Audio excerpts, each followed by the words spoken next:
guys? Tim Halston with DragBoss Garage.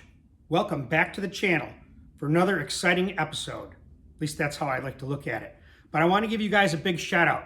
Subscribers and people just that viewed my channel, the videos I put up in the last few days with the 6-cylinder high-ported Cleveland head, and also the comparison with that cylinder head and the regular high-port 4-barrel Cleveland head. So I hope you guys enjoyed that.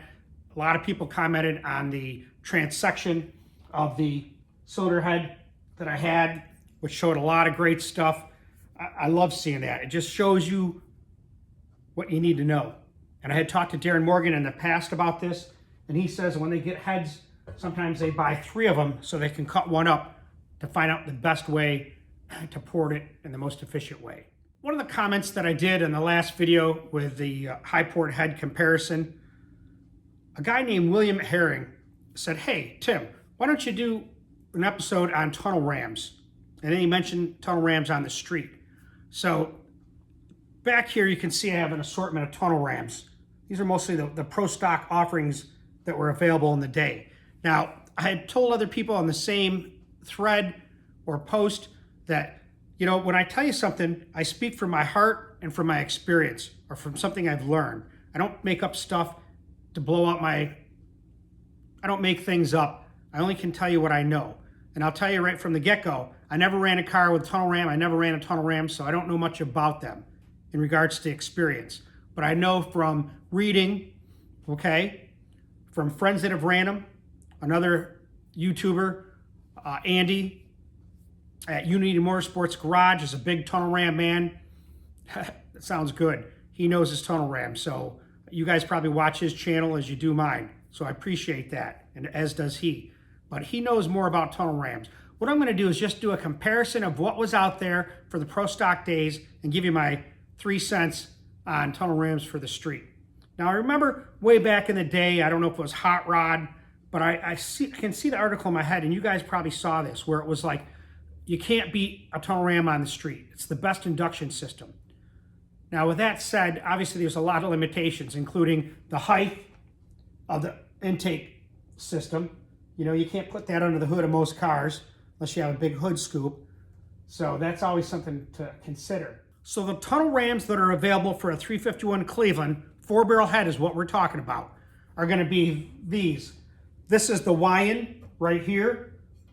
This is the famous Edelbrock UR-19, brand new, never been bolted on. And these are 2 examples of some pro stock UR-19s. And if you're looking and paying close attention, as some of these guys do, or you guys do, you can already see some differences in here, which we'll kind of talk about in a minute. But there is another tunnel ram that's offered. I don't think much of them, just because I think they're ugly. And that's you can't go by appearance. You can't judge a book by its cover, they always say. So you got to take that into consideration. Again, I've never ran one. I don't know the experience. But when I see the differences, it just doesn't look like a great tunnel ram, especially for the street. And that's the Offenhauser 360, I think it is. Now, I got some information, and I got some pictures I'll put up that I got from Jay Brown's website, FE Power Forum. Now, Jay Brown is a big FE guy. He's done a lot of tests and been on Drag Week with his Mustang, with a camera, and just crazy stuff. He does a lot of dyno testing, and he makes an adapter that adapts a 351 Cleveland intake, 4-barrel intake, onto an FE. So he did a huge dyno test, and I got some numbers from him, and these pictures are for him. Nothing that I have, so hopefully there's no copyright issue. But let's get down into the meat and potatoes and talk about these tunnel rams. So when you look at the tunnel rams from the pro stock days, none of them that I know of ran 4150 carbs. They're all going to run these awesome looking Dominators. These are the 6464s. Now, if you look back at one of my episodes, I had got information and parts that were supposedly on Bob Gliddens' car. And I made a video on that episode. I'm not sure what it is, 48 or something. I'll put a link up here. But I got those from my buddy in Michigan, Matt Adams. So he hooked me up with those. Now, what I'll do is kind of compare those intakes because they have the most work I've ever seen on an intake. and you'll kind of compare them. I'll put some slides in here and you can kind of see what I'm talking about. But when we look at these, we'll just go over the carbs quick. These were the ones that you saw on that video. I'd sent them to David Cook and he refurbished them, rebuilt them. They're model 6464s. I always love these with the velocity stacks, and you've seen other people that have them. They're just a serious carburetor. He does great work in restoration and said that these things are going to be powerhouses. So we may even test them on that 350 horse Cleveland I'm trying to get the intake ported for. Let's get these carburetors off so we can see really what's going on. So to kind of compare what was out there, the most popular intakes for Pro Stock, I think the UR-19 was the most popular, followed by the Weiand. Now, when I look at these, there's some pros and cons of both of these intakes. One, in this case, I think the big pro for this intake is that it already has the runners isolated and opened up for air to help cool that intake charge for air density. Cooler air, more power. Whereas the Edelbrock is filled in here, and you can see why they had cut this out to kind of simulate that type of intake and open up that plenum. The sides of the Edelbrock are also filled in, and I'll show you that. But when I look at this and I say, well, which is better? Already off the bat, the reason I say that the UR-19 is better is because you think about these runners. For an intake to be, like I said before, for the best airflow, you want the straightest line. In order to have a straight line with an intake, it needs to be tall. That makes sense. But also, the distance between the carburetor going through the plenum, through the runners to the intake valve, you think about that distance, because shorter, right, would be better because you're getting more air and fuel there quicker because of the less distance. You also have to factor in things like column mass, the mass of that air and fuel mixture going down, that tunnel ram effect. Now, what you'll see here though, if you shorten the intake like this, what's it do to the runners? Think about it. Nice and straight, now you're shortening the intake. You're making this angle more, right in here. And you can see it right in here compared to this. This is a big difference with that. And that intake that I showed you before, or here's another picture of it, the tunnel ram that was done supposedly by Bob Glidden or for Bob Glidden, who knows who did it at this point in time. It was welded all through here to make this a straight shot, because they also shortened the plenum by, I think it was about an inch, could be even an inch and a half. You have to go back to that video and check it out, because it's got some real better pictures than I'm showing you here. But they made this straight to alleviate this bend right here, because airflow does not like to turn corners. So that's one of the biggest differences that I see. This is a Weiand top that's for a Dominator. It's a pretty rare top because most of the Weiands that you see were for 4150 carburetors. And that's the question that I got from William Herring. He asked, which ones are the best for the street? I think, in my opinion, the Weiand's probably the best for the street, just because of the fact that it's adaptable to a 4150 carb compared to these are made for a 1050.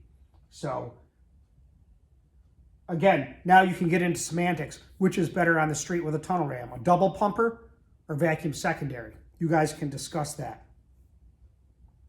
So I got this from Bill Cook, and he had already started doing some work on it. And I'll kind of show you, bring the camera down, we'll show you what it looks like, and we'll start comparing. So now the carburetors are gone, and you can see a lot easier maybe some differences in these. Now I got this intake manifold from Jeremy Ecker. I think he was in Michigan, if I'm not mistaken. If not, he'll correct me.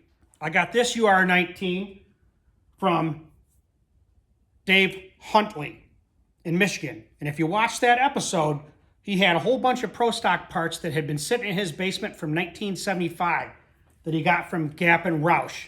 It's a great video to hear his story. So this intake was done by Gapp and Roush.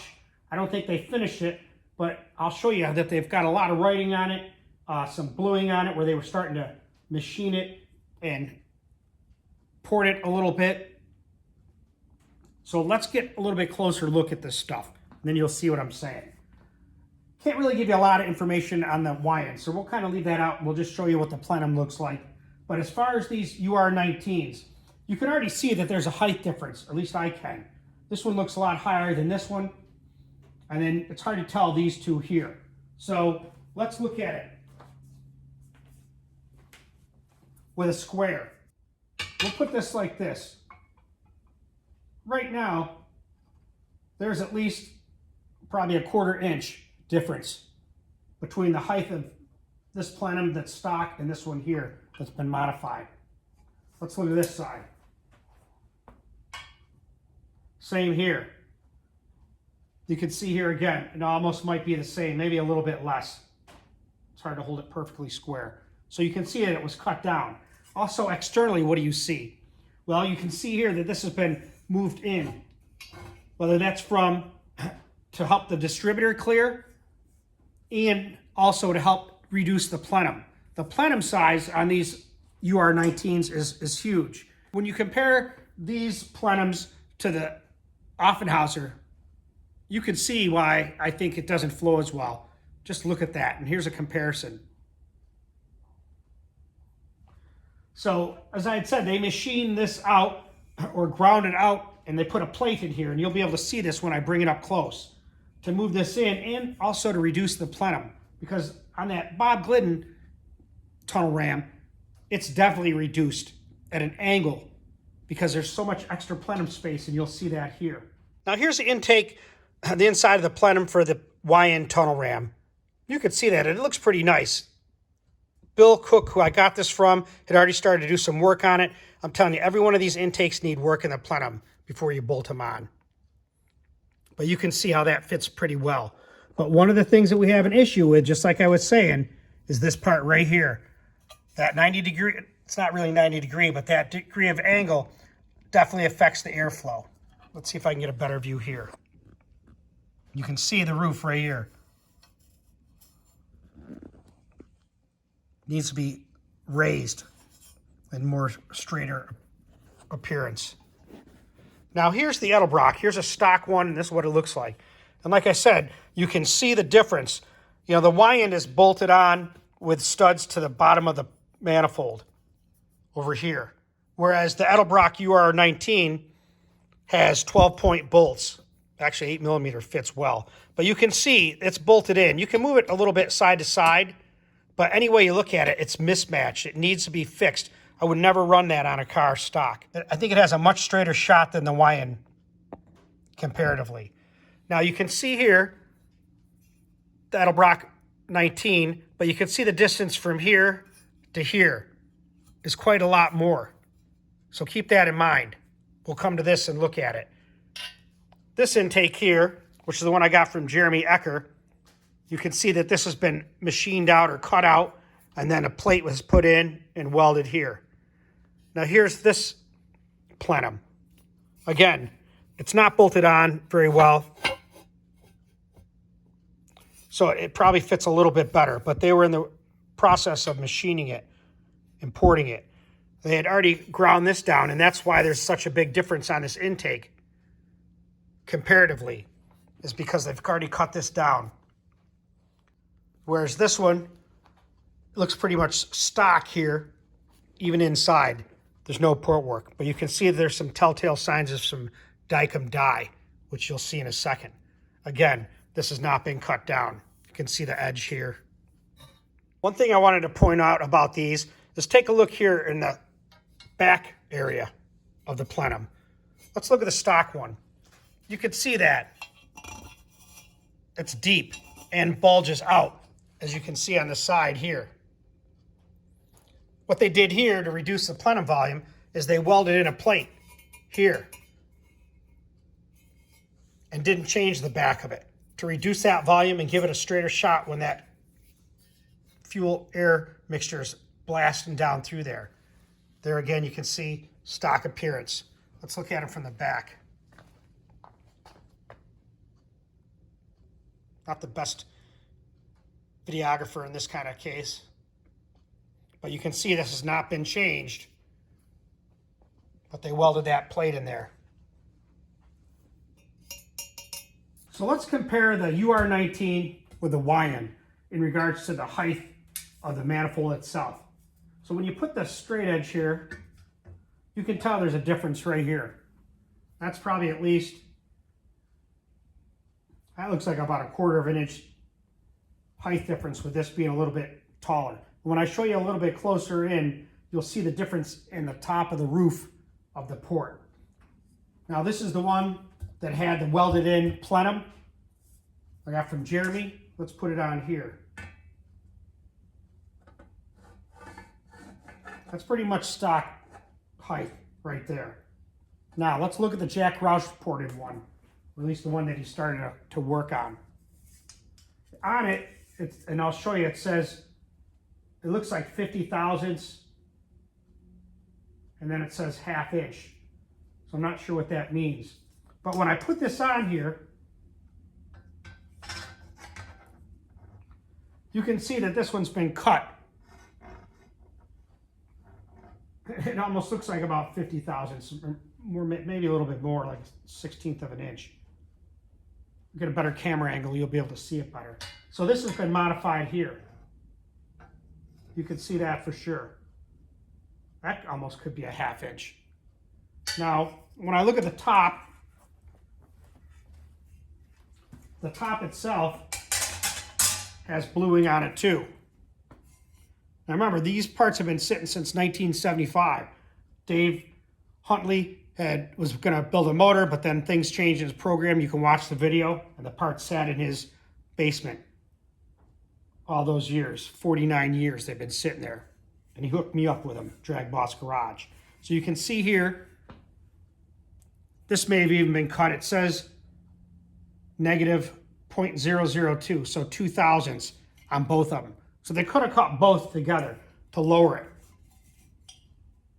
You'd think they'd do more, especially when I compare it to that Bob Gliddens intake. You'll see the height difference.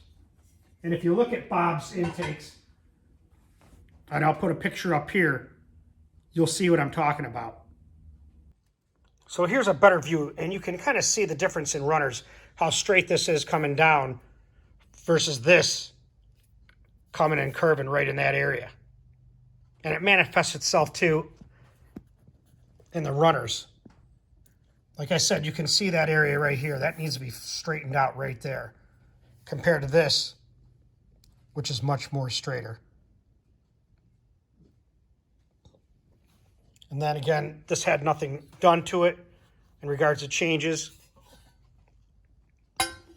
This one here, I believe Jack Roush had worked on. You can see it's got some oxidation there. Whatever that is. 0.5, 1/2 inch. I said 50 thousandths before. I got my glasses on now. And that says 1/2 inch. So I'm not really sure what their plan was or what they did. If they cut it, I don't know. But one thing I can say is that when you look at these tops, this is how it's supposed to go, where you can read the Edelbrock and the throttle inches are on this side here, left side. So when I place the plenum on top of the manifold, you look down and you can see there's quite a discrepancy as that blue outlines it perfectly. When I had gotten this intake, which had been sitting for 49 years, this was on backwards as the way it was supposed to be, meaning it was flipped around. So now the plenum's on backwards because you can tell by where the throttle linkage bolts in is over here. Now look at it.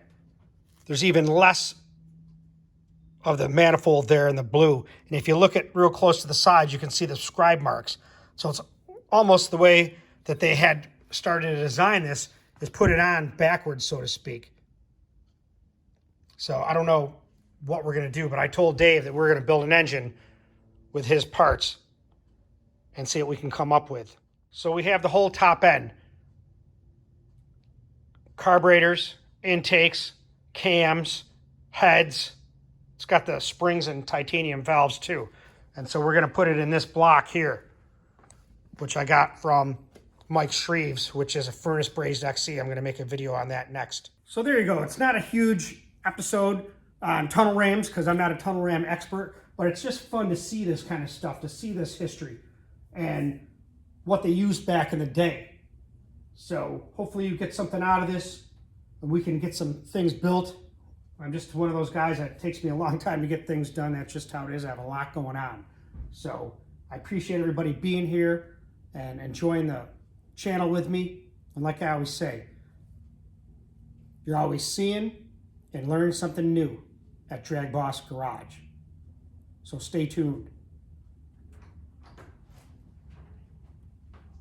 What up, man? Is this DragBoss Garage? Damn straight. What's up? I just finished this episode, and you're coming in at the tail end. Where were you when I needed you? Where was I when I needed you? Yeah. We're recording right now. Cool beans. Better get in. Guys, look at this. We got a special surprise. Find your way through the maze, Billy Ray. Yeah. I just was doing an episode on tunnel rams. Just to kind of, people were asking about it. I've done them before. So I caught these tunnel rams, and I was just kind of making some comparisons between the stock versus some of these pro stock ones that have had some work done to them. So listen, this is Billy Ray Morgan. You saw him actually probably on one of my first episodes when we started this channel. You know what, 5 years ago. At least. Yeah. It's been a long time. Yeah, it's been a long time for sure. The car's still sitting in the same spot. Yeah. Which I'll tell you that whole story. But it's good to see you, man. Welcome You back. too. You're on your world, I said world tour on my video last time, but U.S. tour, we'll say. Yeah. Nice. Works. Still driving the old Ford truck? The old Ford truck. What's on that thing, 325K? 326 it just turned. 326,000 miles. What is that? What motor's in that thing? 5.4. 5.4. Yeah. I had one of them, and I'll tell you, I put 180 on it. I never had any spark plug problem, none of that stuff. I've blown spark plugs out already. Have you really? Yes, I carry my own little homemade inserts because I've already blown inserts out. Really? Yeah, so I made them out of pipe plugs, and I was just showing Richard Hicks before I left his place those plugs, and they're really neat. Yeah, You made them yourself? Made them myself out of 3/8 pipe plugs. Yeah, bored them and tapped them. Then I just run them down into the aluminum head with a little Loctite. Those never come out. And put the plug inside that. Yeah, the plug is already in. That's what I use to run that in, is the spark plug. Wow. Yeah, so I carry them in my glove box. Yeah. I So mean, you could change it on the road if you had to. Yeah, I carry them in the glove box, so when one blows out, I just open the hood, get out underneath there, and... That's crazy. Yeah, because once the inserts blow out, the hole's too big. So Right. you can't do anything unless you want to remove the head, weld it up, or they don't make a bigger insert. We'll have to do a quick video to show people their little trick. Yeah, it was just like I said, just some little homemade pipe plug deals. Wow. And I got them in my glove box. But unfortunately, I didn't have 4 tires that I had to get on this trip. Yeah. Really? Yeah. Jesus, Mary Joseph. Ended up with a blowout. Yeah. And While you're driving? yeah, going through New Mexico, and it was my fault. I should have checked the tires before I ever left the house better than I did. Yep. Yeah, so that was. What tire was it? Front, back? I was the rear driver. At least it didn't pull you over to one side of the road like that. I've had that happen. No, but what really got me though, and I got to thank Dan for this. Gustafsson? Yes, I was on the side of the road for 3 hours because right here's my spare tire, but I can't get it down because it has a lock on the cable. But when I got that truck used, I never tried the spare and I never got a lock. So I tried all the tricks on the side of the road for like three hours. Hot, probably, Hot. in New Mexico. Yeah, I'm doing everything I can. And then Dan drives like an hour and a half, gets to me, brings this cool battery operated cutoff wheel. Just cut that cable. He was there 3 minutes. There's the tire. I'm there 3 hours. So. Dan Gustafsson, thank you for hooking up Billy Thanks, Ray, Dan. man. We appreciate that. Yeah, that was awesome. Then here I am. I've just been all over the place. Yeah, I've seen all kinds of cool sights. We'll have to shut this camera off and we'll get back to some BSing. Yeah. All right, guys, like I said, stay tuned because you never know what you're going to see at DragBoss Garage. The Wizard. See ya. All right, guys, here's a little bit of an update. There's Billy Ray Morgan. He stopped by. We kind of collaborated on a build. I have all these Cleveland parts. I wanted to do these pro stock builds, and I just don't have the time to do it myself. And he was interested in doing it. So here's what we're going to do. We're sending this XC block I got from Mike Shreve right here. He's going to take that. We have some pistons here. What are these, Ross Pistons? Ross. Yep. I think these are 40 over, if I'm not mistaken. Ross, yeah. You know, and this is what I thought this was a furnace brazed block, but it's not. He reviewed it and said, no, it's not a furnace brazed block. It's got some repairs in here you can see here on the sides. So I know it's a good block because it's been run since it's had the repair. So we're just going to use it and see what we can do with it. We got the tunnel ram that I had on a video previously. We're going to work on that. We got a set of the high port heads that I got from Dave Huntley. These are brand new from Jack Roush from 1975. Inside the truck is the camshaft from Jack Roush that he wrote his name on and some other part number or something. We're going to use that. Ricky Miles sent me some Moroso Gold Valve Covers. We're going to use those. And the rest of the parts we'll work on when the time comes. Billy Ray's going to do some oiling mods on here, which we may describe, where he actually eliminates the oiling from here and doesn't use the front to rear line. It's just a little bit different. So I said, hey, let's try it out. I'm willing to experiment. So let's see what we're going to do. Hopefully this will be, if everything works out well, 385 cubic inches of high ported Cleveland. Our goal is what? 700 horsepower? 7. No, yeah. Let's do 700. See if we can make 700. So stay tuned. All right, guys, so that's it. That's the video. It's just a quick little update. So stay tuned to the build. I appreciate you stopping here on your U.S. tour. U.S. tour. Yep, he's from California. 5 more stops to make. And he's back to California. Back to California. Start the machine work on this. So it'll be interesting to see this thing coming together. We're going to use Molnar crank and rods. And I appreciate you being here, Billy Ray. Thumbs up, guys. Thumbs up.